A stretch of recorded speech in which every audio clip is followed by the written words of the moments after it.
Asalaam-u-alaikum, sisters and brothers. This is Untouchables, and this video is based on women in Islam. Amongst the Arabs in the Dark Age and the cruel period of history, human history, so many human beings of both sexes and all ages considered women as possession. Even women thought that they belonged to a man just because they were weaker physically. Women could be rich, even respected in that era, but only as the daughter of so and so, the wife of so and so, or sister of such and such, a chief or a ruler. No one thought of her as an individual in her own rights. With the advent of Islam, when Islam came in, the Qur'an gave women rights one after the other. First, she had a right to think for herself, to believe what she would, and to proclaim her belief. Next, she was an individual before Allah who had both rights and responsibilities towards Him and towards the society she lived in.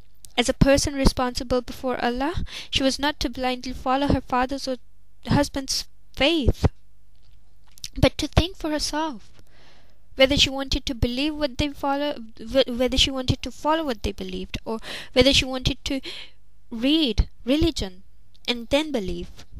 If a woman did believe in Islam, in Allah, the Prophet Muhammad sallallahu alaihi wasallam, then she was to go to Prophet Muhammad sallallahu alaihi wasallam and swear that there is no God but Allah, and Muhammad sallallahu alaihi wasallam is his messenger, as men did.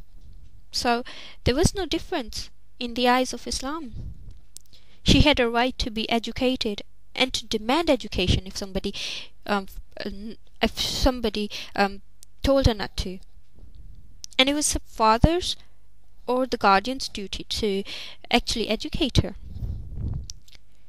If a husband found his wife uneducated, it was his duty to have her educated. Amongst the Arabs before Islam, women were inherited.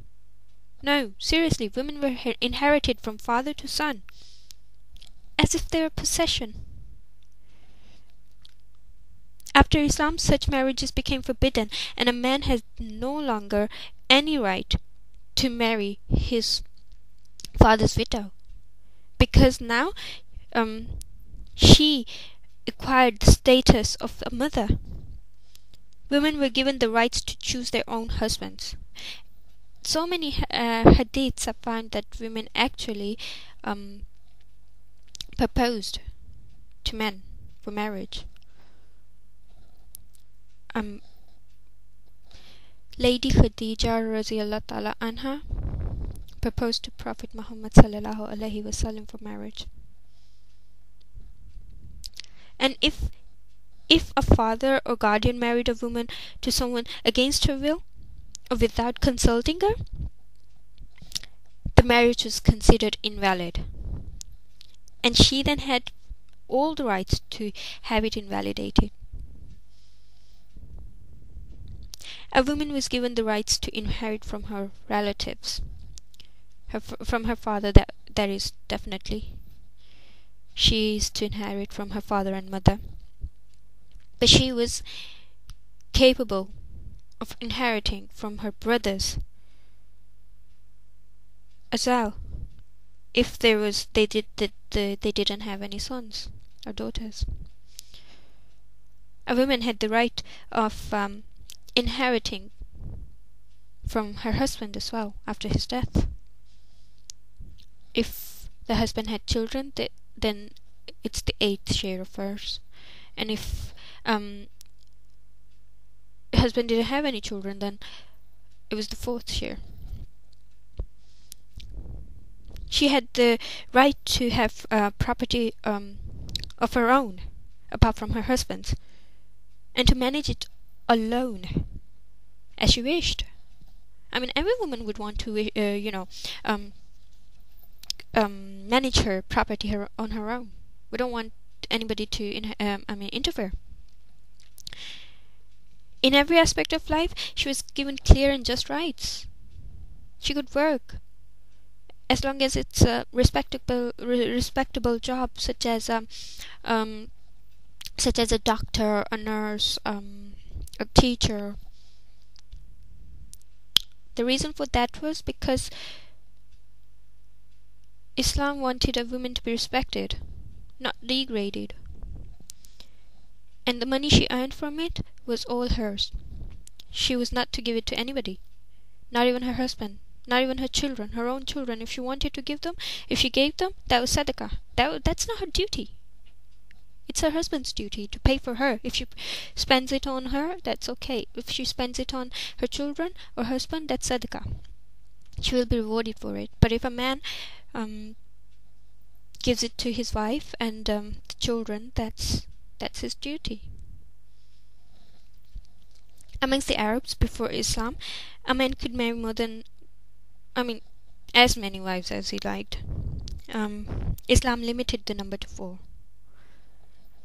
I know so many people have problem with that, but there's a whole different topic to it. The reason why Islam allowed this was that because women could not live alone in that society. Marriage was a matter of social convenience and accommodation rather than an individual's choice. It was the union of 2 tribes. It is true that man was given freedom to choose, freedom of choice. He's made fully but at the same time he's made fully responsible for the women he'd marry, or he has married, whether 1, 2 or more. He is to support his wife or the wives and children, and to treat all his wives with equal fairness. This is a condition that most women, most men, and most Muslims find difficult to meet, and so very rarely do they marry more than one. Legally, morally, and financially, he is responsible for his family or families.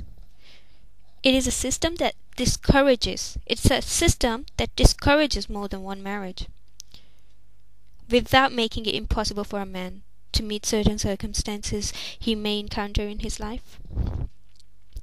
So, can you see that Islam? You're to love them equally. Can a man do that? Love 2 women equally? No.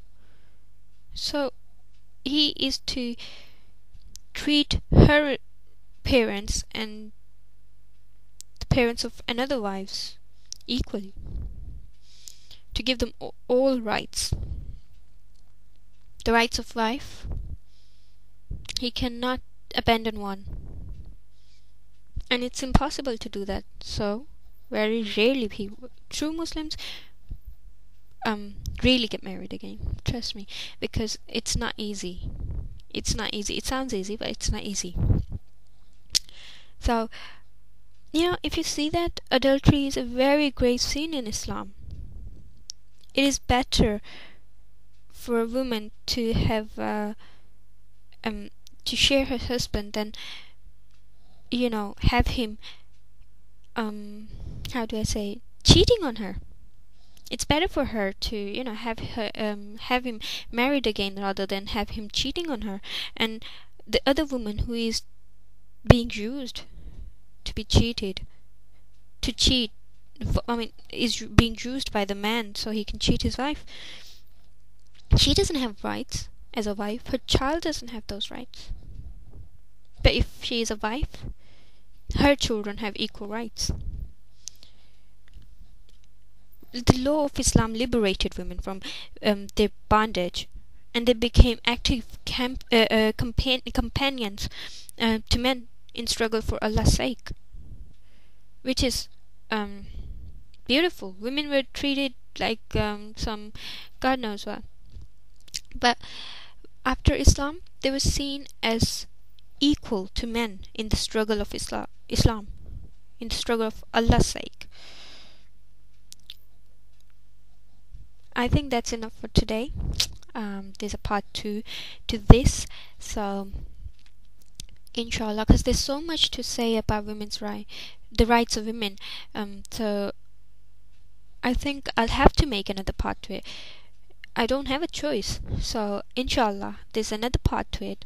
And all my brothers and sisters who are listening to me right now, please consider it as an advice from my sister. There are so many rights given to women. Please, if you're a man, please give those rights to your women. This is just a summary. I'm just passing on summary. There's a lot more to the rights of women. Inshallah, there's more to there's more to it in part 2.